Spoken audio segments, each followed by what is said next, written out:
ஹாய்ங்க. இன்றைக்கி லென்ஸ்கார்ட் ஷாப்புக்கு தாங்க வந்திருக்கோம். எங்கள் ஜெய்க்கு ஸ்பெக்ஸ் வாங்குறதுக்காக வந்திருக்கோம். ஆல்ரெடி ஒரு ஸ்பெக்ஸ் வச்சுருந்தான், அது கொஞ்சம் பழசாயிடுச்சு அப்படின்னு சொல்லிட்டு புதுசாக வாங்கணும் அப்படிங்கிறதுக்காக நான் மட்டும் இல்லைங்க, எங்கள் அக்கா பொண்ணு, எங்கள் அம்மா, எங்கள் அப்பான்னு குடும்பத்தோடு வந்துட்டோங்க இதுக்காக.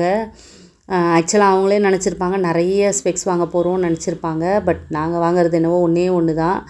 அதுக்கு தான் வந்திருக்கோம். சரி, நிறைய கூலிங் கிளாஸ்லாம் கூட இருந்துச்சு.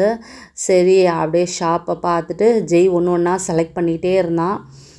இது பிடிக்கல, அது பிடிக்கல, அப்படி இப்படின்னு கிட்டத்தட்ட 1 மணி நேரமாக இது அதுன்னு எல்லா கிளாஸும் போட்டுட்டு ஒன்றா இது பண்ணிகிட்டு இருந்தான்.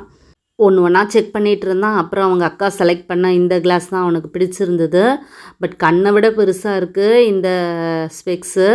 பட்டு இதுதான் இப்போ ஃபேஷனாக. ஸோ ஒரு வழியாக எங்கள் ஜெய்க்கு நாங்கள் ஸ்பெக்ஸ் வாங்கிட்டோம்.